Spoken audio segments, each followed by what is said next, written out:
On the Track is a monthly web TV show about cryptozoology, natural history, green issues, and whatever else the team feel like making up as they go along. Enjoy!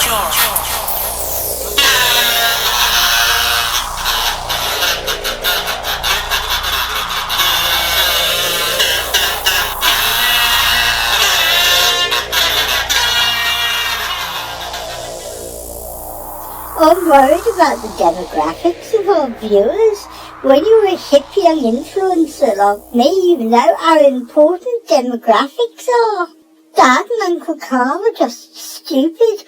If they had their way, it'd all be about mystery animals. It wouldn't be about us at all. We need to go and have a talk with Computer Boy. Don't call me Computer Boy! I really like you.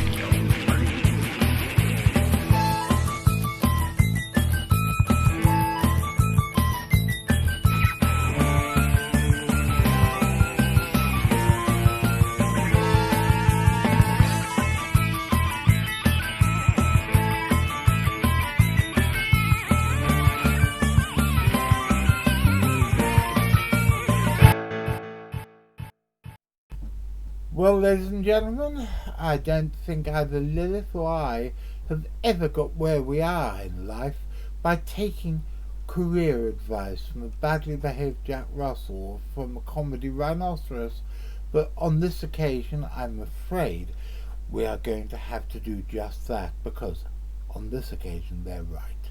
Both Archie and Wally have really got a point. Changes are going to have to be made on the track. And so, if you look, we've got a new camera, and this new camera records on something called 1080p, which I really don't know what it is and don't really care, but apparently we need to record in 1080p in order to satisfy the needs of the algorithms put out by those jolly nice fellows at YouTube. And by the way, I don't know what an algorithm is either, so please don't write and tell me.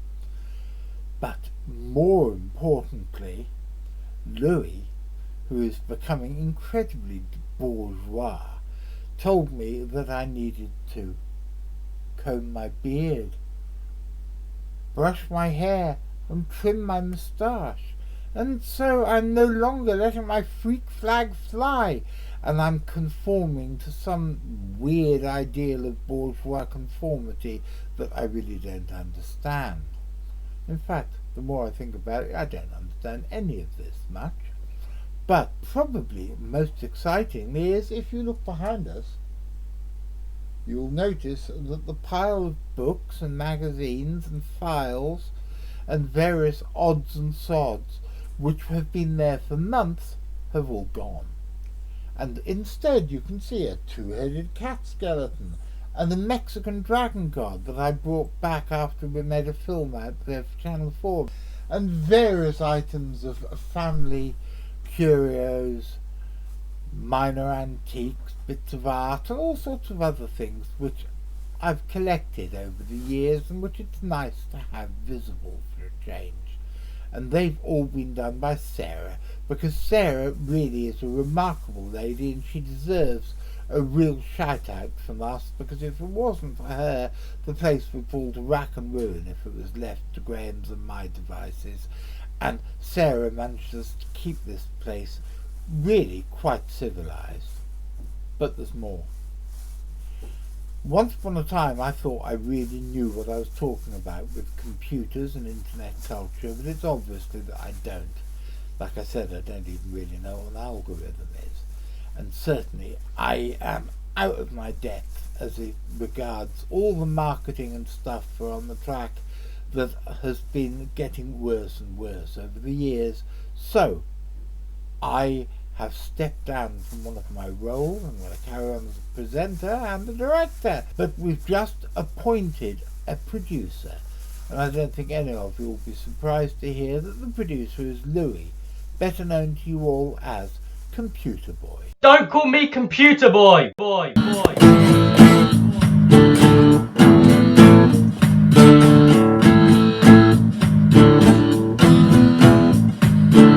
Louis, he tells us what we got got to do with the show.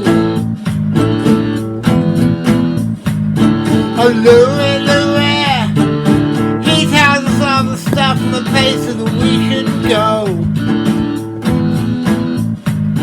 A fine young man from somewhere near Brighton. He's quite sweet and easy to frighten. He is our producer of joy. But don't call him Computer Boy! This episode is dedicated with much love to the memory of Wolfgang Schmidt, one of our oldest friends and certainly the first major benefactor the Centre for Fortean Zoology ever had. He died of COVID just before Christmas, another victim of a horrible year.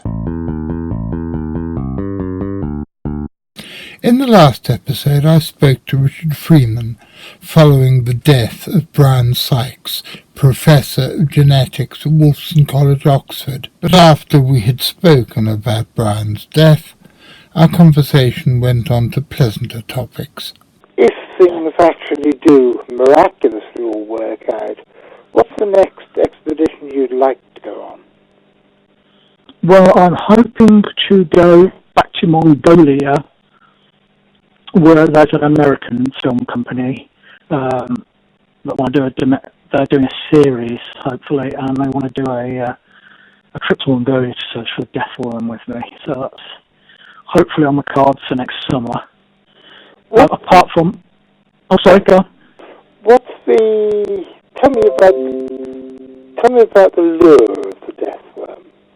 The lure of the death worm is that it has a pedigree that goes back to the likes of Roy Chapman Andrews, who they based Indiana Jones on. He's a paleontologist who was first told about it, and then all through the Soviet era, there were Russian and Mongolian people searching for it, and it is such a bizarre creature in such a remote area. If you've been to the Gobi Desert, you'll know just how amazing and alien and spooky and unearthly this place is. It's of all the many places I've been, the Gobi is my favourite, and it's so vast and so uncharted that an unknown animal could easily live there.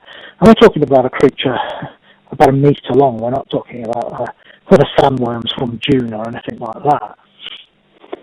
What about the attributes that have been given to it here in the West, that it can give electric shocks and spit venom and... Well, when I was over there in 2005, we travelled for about 1,000 miles through the desert and talked to dozens and dozens of nomads who'd seen it. And they say the electrical blast, which they refer to as throwing lightning, they say that's apocryphal and it doesn't do that, it's just folklore. One man said he saw it after rainfall and its scales were all glittering, reflecting the light from the rain, and he says he thinks that's maybe where the idea of the electricity comes from. They do fear it though. They believe it's venomous and it can spit a corrosive yellow venom, which acts much like acid, and it will throw a whole area into panic if one is sighted. One man told us how when he was tending his family's cows and goats as a teenager, he had seen one and ran to tell his parents, and they packed up their circular tents they have and rounded up their livestock and moved out of the area. And we heard several stories like that of a death worm turning up and the whole area being sent into unbridled panic. What do you think the death worm is? It's one of two things. It's either Amphisbaena or worm lizard, which are sausage-shaped, burrowing reptiles. They're not lizards, they're not snakes, they're in a little group of their own. Very odd and poorly studied reptiles from North Africa, parts of Europe, and South and Central America. None are known in Asia, but it could well be that there's a large, very chunky one living beneath the sands of the Gobi Desert. And my other guess is that it's a new species of sand boa. It's not the Tartary sand boa because it's too big and it's the wrong colour. One of the nomads we spoke to said that there were two worms. There's the Alroy hoikoi, which is the death worm, and he said there's a smaller grey one that they call the horsetail worm, rather than the death worm, and that does sound like the Tartary sand boa. So if this smaller one is the sand boa, the bigger one could be a large undiscovered sand boa. Lilith is particularly interested in this next story because she told me the other day she wants to be a cheetah when she grows up. And last year, India's Supreme Court agreed that wildlife authorities there could reintroduce the cheetah to India 70 years after its local extinction. Kuno Palpur in the central state of Madhya Pradesh may not be one of India's best-known sanctuaries, but it's certainly becoming one of its most controversial.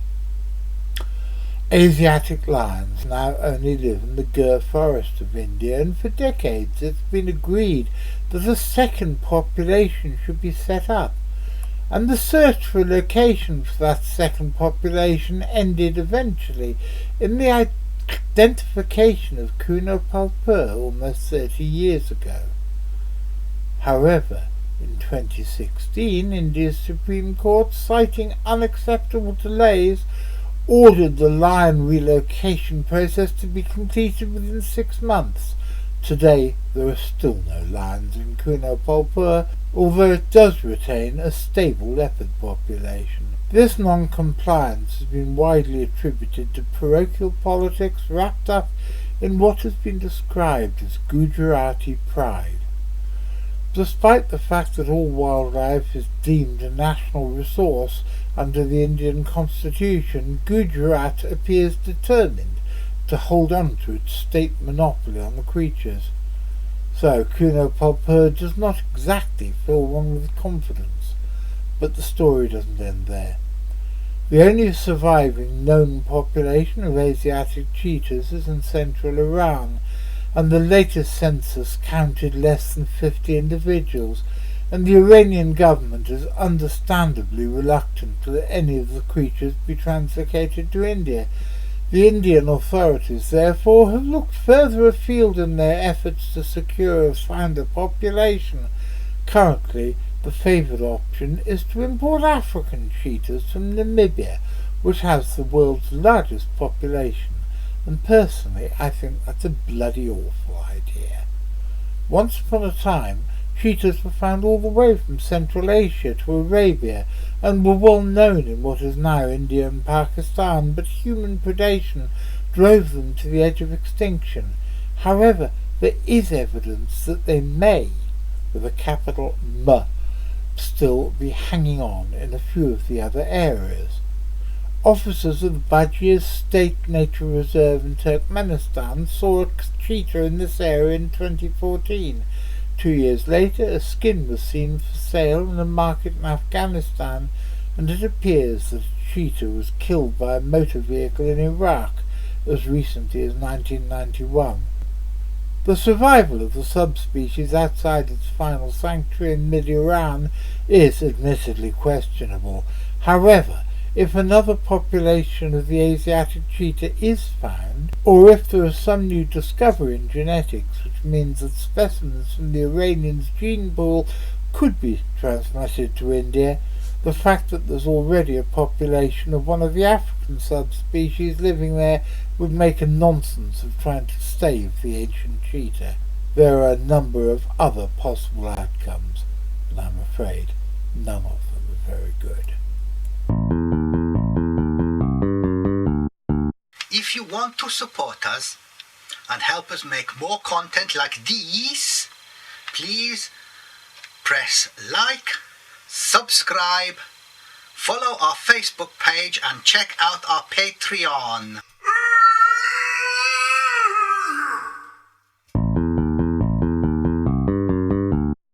Well, regular CFZ watchers will know that I've been talking about writing a book about my childhood in Hong Kong, and about how I first became involved with cryptozoology for many, many years. Well, I've got some news for you. It's finally finished. It's finally out, and as you can see here, my team and I are hard at work sending out the first batches of orders to people who've been kind enough to buy it. So here we have our highly trained dispatch department, i.e. Carl and over there Archie, who are putting envelope labels on envelopes and putting the magazines, why do I keep on saying magazine, putting the books over to me to sign. So first of all, which one is this for? Down, hold it. Okay. To Dan with, did you press the red button? Mm-hmm. Love, John, 2021. One thing that's very important with the CFZ is that everybody knows how to press the red button. And so if you want to buy a copy of the book and I'll autograph it to anybody you wish, please just follow the link below. But enough of my crass commercialism. We've come to the end of the first of what I think is going to be a new look on the track, and I hope you guys all like it. If I can risk quoting Spinal Tap. Hope you enjoy our new direction. Well, ladies and gentlemen, I'm sure you've noticed that Charlotte's not in this episode. This has been because of lockdown and because we haven't been able to see her since the end of November. But I have a sneaking suspicion that this is actually going to be the way of things from now on, because I'm not the only person who's getting older. Charlotte's now 18, she's off to college to study zoology in the autumn, and all things being equal, she's going to have an exciting summer holiday job in a nature reserve. So we're not going to be seeing any like as much of her as we have been over the last few years. And you know what? That's okay. We love Charlotte very much, we always will, and she will always be part of the CFZ family. And any time she wants to come back and be on this show, she is always welcome. Darling, we're with you whatever you decide to do in the future, and we love you very much. I'd also like to say a big thank you to Louis.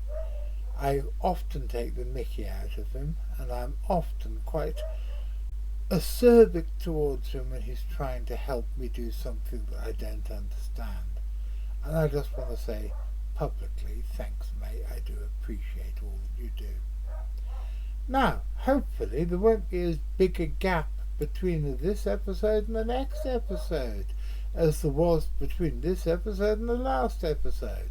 It all depends on technical stuff, but hopefully I'll be seeing you again soon. So, until then, be seeing you.